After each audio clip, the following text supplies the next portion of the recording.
પ્રતાપસિંહ રાજાને સંતનું શરણ મળતા અંતરમાં વિશ્વાસ થયો કે આ સંત મને અવશ્ય ભગવાનનો મિલાપ કરાવશે. એટલે જ્યારે સભા પૂર્ણ થઈ ત્યારે બે હાથ જોડી અને સુરત મુનિને કહેવા લાગ્યા છે, મુનિવર્ય પ્રપન્નોસ્મિ ત્વામહં સાધુ લક્ષણમ મુચ્યેય સંસ્રુતેર યેન તન્મે ત્વં વક્તુમર્હસી તન્મે ત્વં વક્તુમર્હસી.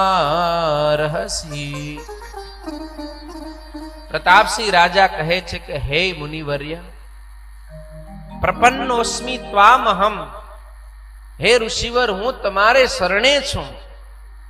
તમે સર્વ સાધુ ગુણોથી સંપન્ન છો, માટે આ જન્મ મરણ રૂપ સંસ્કૃતિથી દેહ થકી બચી શકાય એનો ઉપાય તમે મને બતાવો.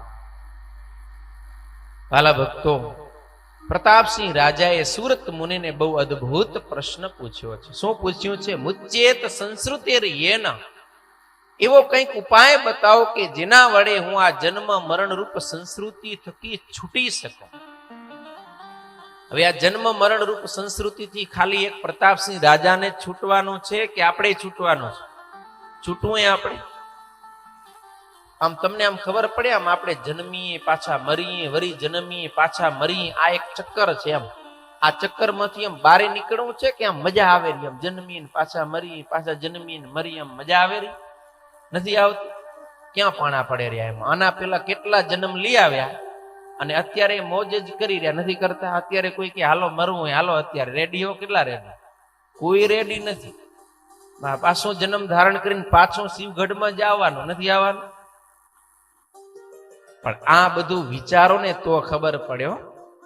આપણે અનેક જન્મ ધારણ કર્યા, અત્યારે તો માણસના દેહમાં છીએ, સુખી છીએ થોડા ઘણા, પણ પશુ પક્ષી ઝાડ પાડ વન પર્વતના જ્યારે દેહ આવે ને ત્યારે આપણે બહુ દુઃખી થાય છે.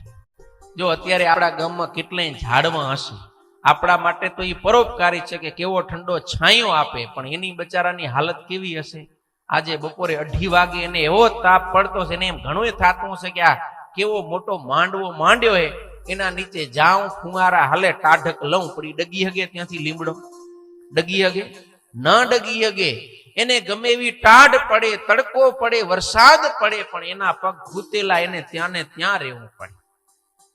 પશુ પક્ષીના દેહ જ્યારે આવી જાય ત્યારે અનેક પ્રકારના કષ્ટ આપણે ભોગવવા પડે છે.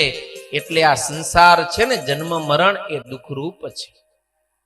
એના થકી આપણે ઉગરીએ, એના થકી બચીએ, અને જ્યારે ભગવાનના ધામને પામીએ ને ત્યારે ત્યાં કને ધામ કેવું છે?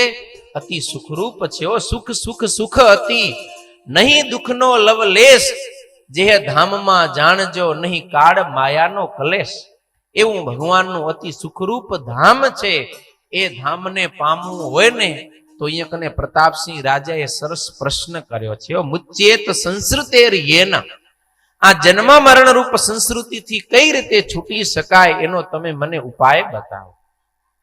એટલે જેને જન્મ મરણ રૂપ સંસ્કૃતિથી બચવું હોય ને એના માટે આ બહુ ઉપયોગી કથા છે. આવો જ્યારે પ્રશ્ન કર્યો ને ત્યારે સુરત મુનિ કહેવા લાગ્યા કે હે રાજા, સાધુ પૃષ્ઠમ ત્વયા ભૂપ, હે રાજન તમે બહુ સરસ પ્રશ્ન કર્યો છે. આ માત્ર તમારો જ પ્રશ્ન નથી, પણ આ દેહધારી તમામ જીવાત્માઓને માટે કલ્યાણકારી પ્રશ્ન છે. સાંભળો, મનુષ્ય તન ધારણ કરીને જીવાત્માને જો કોઈ કરવા જેવું કર્તવ્ય હોય ને તો એ ભગવાનની ભક્તિ કરવા રૂપ કર્તવ્ય છે. જો અત્યારે આ જગન્નાથપુરીમાં જગન્નાથ ભગવાન વિરાજમાન છે, એ ભગવાનની તમે નવધા ભક્તિ કરો. નવધા ભક્તિ કરવાથી જ તમારી આત્યંતિક મુક્તિ થશે.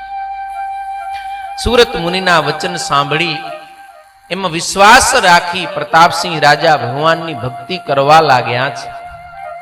દરરોજ સુરત મુનિનો સમાગમ કરે છે. એમ ધીરે ધીરે સંતના સમાગમથી અને ભગવાનના ભજનના પ્રતાપથી એ પ્રતાપસિંહ કૃષ્ણ પ્રગટ પધારી અને આ સુરત મુનિની પૂજામાં ઉપચારોનું ગ્રહણ કરે છે.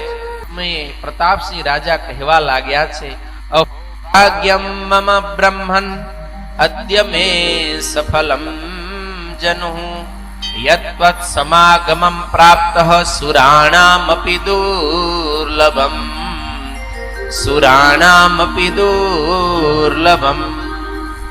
પ્રતાપસિંહ રાજા કહે છે કે હે બ્રહ્મન, આજે હું અતિશય ભાગ્યશાળી થયો, કારણ કે તમારા જેવા સંતનો મને સમાગમ થયો ને મારો જન્મ સફળ થયો.